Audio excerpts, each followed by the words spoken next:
皆さんこんにちは、まきです。ポッドキャストを聞いていただきありがとうございます。このチャンネルでは日本の文化や私の日常を優しい日本語でゆっくりお話しします。もっとリアルな日本語を聞きたい、話したいという皆さんのリスニングの練習としてぜひ聞いてください。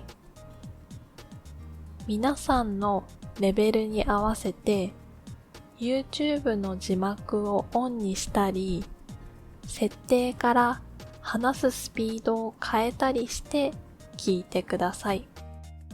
今回のテーマはもうすぐ来る年末年始です。日本の会社員はいつからいつまで休むでしょうか？日本人は大晦日やお正月に何を食べてどこへ行くでしょうか？皆さんは年末年始をどんな風に過ごしますか？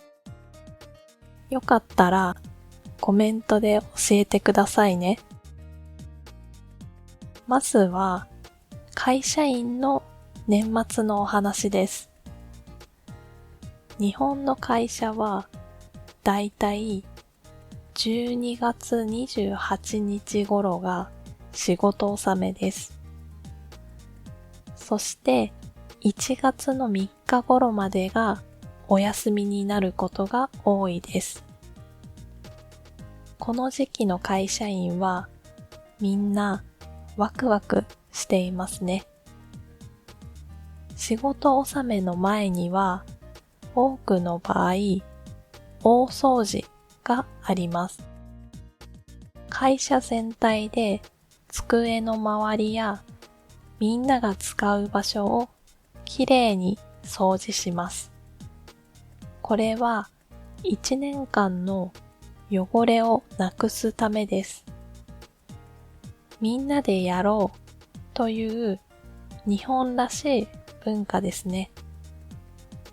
大掃除は会社だけではなくお家でもあります。いつも掃除ができない場所を今年のうちにきれいにします。12月はとても寒いので、私は11月頃から少しずつ掃除を始めています。皆さんの国にも大掃除の文化はありますか？そして大晦日の12月31日です。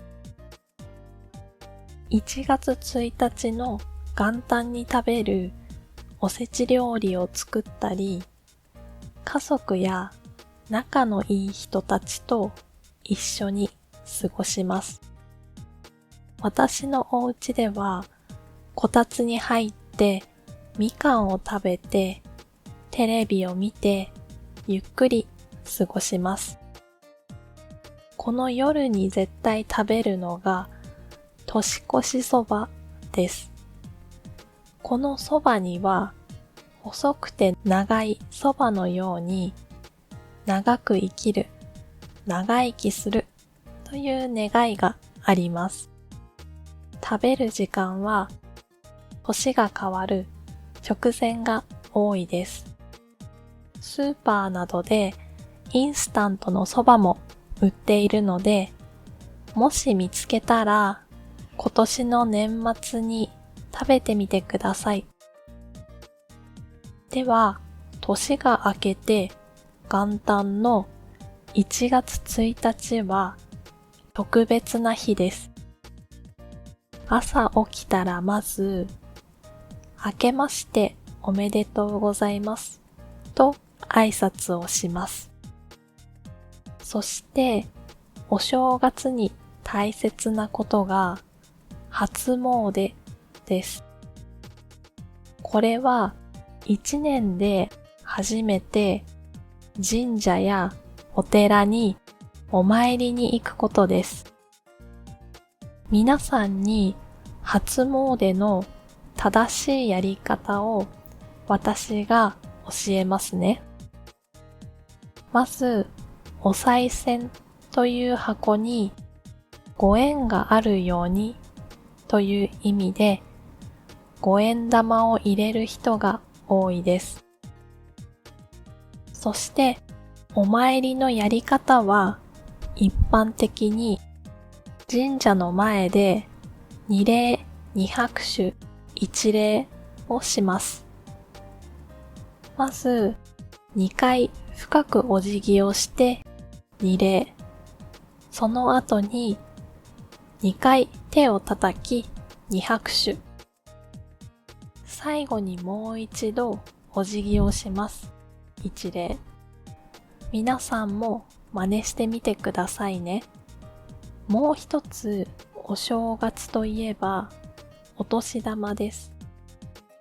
これは大人から子供へ今年も一年元気に過ごしてねという気持ちを込めてあげるお金のことです。子供たちはこのお年玉を楽しみにしています。私くらいの大人になるとあげる人になることが多くなります。そしてもちろん食べ物も大切ですね。年末に作ったおせち料理を食べます。おせち料理とは重箱という箱にきれいに入れたたくさんの料理のことです。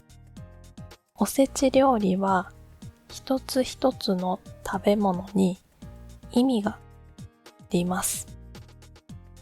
例えば黒豆は真面目に働くという願いがあって、エビは長く生きるという願いがあります。この料理は長く保存できるように作って、お正月の三が日3日間は料理の仕事を休むという昔からのアイディア、知恵です。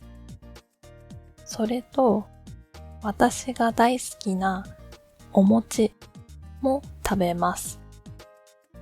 きなこや醤油などいろいろな味で食べられるので、毎年食べ過ぎてしまいます。さて、年が明けてすぐの楽しみといえば、初売りと福袋です。これは年が明けた1月2日頃から数日間、デパートやお店がする最初の大きなセールのことです。福袋は中身がわからないバッグです。お金を出した以上の良い商品が入っていることが多く、とても人気があります。私も毎年初売りに行きますが、良い福袋を買うために朝早くから並びます。では、今日のお話はここで終わりにしようと思います。皆さんはこの年末年始はどんな風に過ごす予定ですか？もし日本に来る予定がある人や、日本で年末年始を過ごしたことがある人は、ぜひ初詣や福袋の体験をコメントで教えてください。ここまで聞いていただきありがとうございました。チャンネル登録といいねもお願いします。それではまた次回お会いしましょう。バイバーイ。